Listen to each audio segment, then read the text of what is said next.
What the heck is this thing called XM66F or the AMX 13 FL11? Changes to the Empire's border map, Frontline is back, and even more things are going to be in today's video, because I need to know what is going on in World of Tanks, and I'm here to let you know. I am back from a vacation, so let's see what the heck happened while I was away and what is coming in the future in World of Tanks. And also, I tried to make this a bit more fast-paced video, so let me know what you think about this type of news episode. First of all, XM66F, the upcoming Tier 8 American tank destroyer, which is kinda goofy looking. From the side it reminded me the weird Excalibur, while from the front it looks quite beasty. Overall, the size quite squashed, the tank very short. It feels to be quite a short tank and overall weird looking one, right? But it is a Tier 8 American tank destroyer with 400 alpha damage or 515 with high explosive, 232 standard pen, which is pretty nice, 276 with premium APCR, standard round is AP by the way,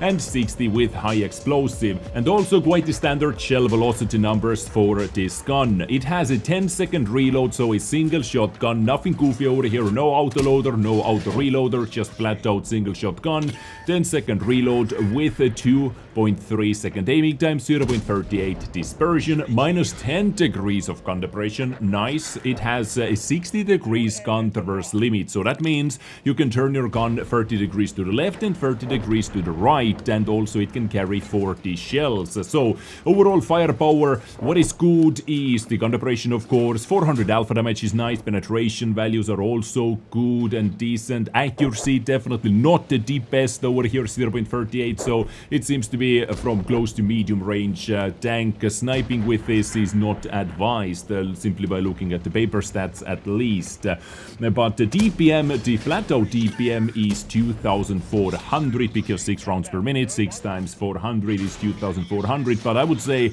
if you boost this DPM with, you know, good crew, food, rammer for example, you can get it around 3200 ranges with 8-second reload time for example.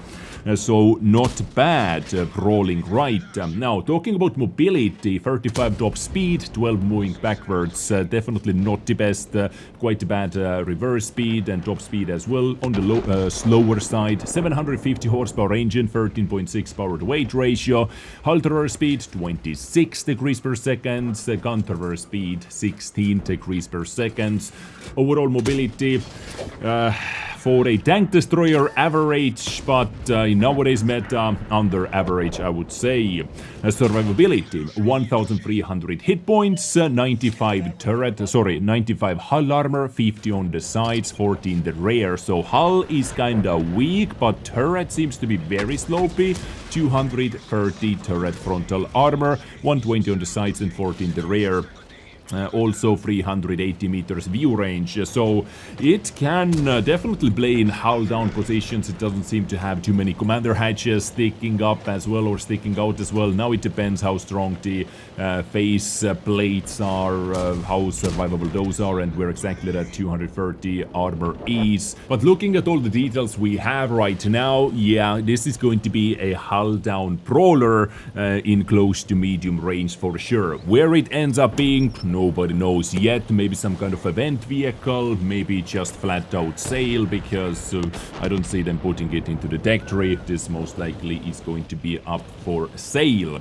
XM66F, ladies and gentlemen. And next up, AMX 13 FL11. This is a tier 5 light tank actually, and most likely I think this is going to be some kind of a reward vehicle, a free gift tank, or some kind of event is coming up. I smell some kind of event, because do you remember when they last sold like straight out made a premium tank, like tier 5 premium tank, I'm talking about lower tier premium tanks, which they simply did put on the store for sale. I do not remember too many of those, but this one, you know, takes all the gift or the some kind of free tank challenge boxes over here. With 111 alpha damage or 175 with high explosive, standard low penetrations for tier 5 vehicles. It has 6-second reload time, 2.1 second aiming time, 0.39 accuracy, nothing crazy over here. Very sad, minus 5 degrees of gun depression though, I have to say, and 10 degrees of gun elevation as well, so quite limiting play style for the firepower, of course. 65 drop speed, 20 moving backwards, 22.1 power to weight ratio. So yeah, drop speed is nice, but not the best power to weight ratio compared to the other light tanks. But still, should be mobile. But it is a tier 5, we have to think about that as well. With 500 hit points and basically no armor whatsoever, 360 meters view range. So this is AMX 13 FL11. We don't know where they are going to put this vehicle yet, but I guess it is going to be some kind of a reward vehicle. What do you think, guys? Let me know. Moving on to the Empire's border, because they are working on reworking Empire's border. As you can see, this is the new minimap, or maybe just top-down view, because this minimap would be very hard to read on the battlefield actually. And the main focus I would like to highlight over here is the bases. So as you remember, guys, right now we have one base over there, let's call it the red base over there, and green base up over there. And this map had, the early capping problem. Many battles ended when only 5 tanks were destroyed and base was getting capped out because the bases were so far apart and hard to reach actually many times. Right, but now they switched the bases into quite an open, and I would say this is way easier to defend against capping, because this is what we had. The new one base is going to be up over here, very open, right, able to attack from the middle, so easily accessible to cap and to decap both ways, right? And another base up over here. What do you think about that, guys? What do you think about this take on Empire's border? Also, they switched or changed a couple things in the south part. Yes, over here, the main fighting areas, 2 main fighting areas right over here and over there. Let's take a look at those. So this is what we have right now, and boom, this is what they are working on. Extra protection, and I guess extra protection for all the hill guys as well from the snipers. Now this is one of the main heavy tank fighting areas. They gave it a lot more room up on the ridge line, and some extra rocks protection down here. This is the middle fighting. Added couple rocks there, added couple rocks there as well.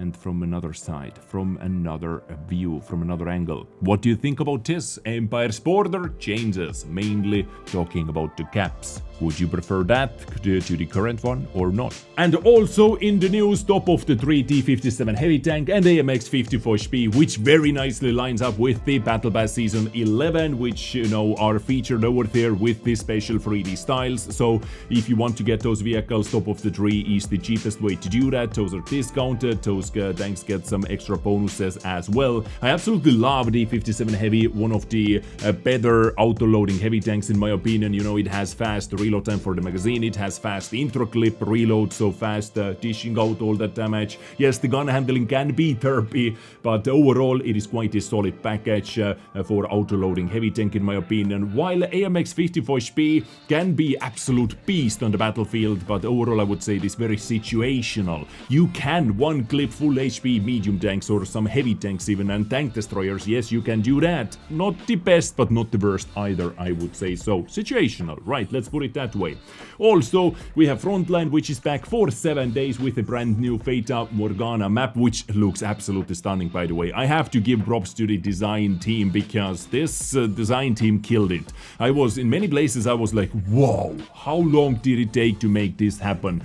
It looks stunning. We have so many different areas over here, or this map has so many different areas, like the industrial area. We have the city blocks, and over there are city blocks as well, and streets on the mountains. Then the water area looks stunning. Overall, very many positions, which looks good. I was able to get this map today quite often, I would say 6 or 7 times, and so far, balance-wise, I can say I was defending a couple times and I was attacking a couple times, and I was able to win and lose both ways. So far, I would say it felt quite balanced. I was able to win as a defending team, sometimes even too early. Sometimes we were able to get destroyed completely by the enemies when they were attacking, and also vice versa. When I was attacking, I was able to win, and sometimes not able to win fast enough. But maybe defending a bit easier. Like very early to tell, but this is so far, according to my experience, what it felt to be, I would say. And also, I'm doing it mainly for the credits and also for the experimental equipment pieces and battle pass points. I actually grinded out 11 battle pass levels today over here, because if you're in the top 3 in the winning team, for example, you will get extra 25 battle pass points, or top 3 in the losing team, you get 10 points, right? And also retraining orders, which saves me gold. You can get up to 12 retraining orders, which saves 2,400 gold for me when I want to reset my crew skills, for example. Ladies and gentlemen, this is what is going on in World of Tanks right now. Let me know what you think about all of that in the comment section down below. Much love, stay awesome, take care, and bye.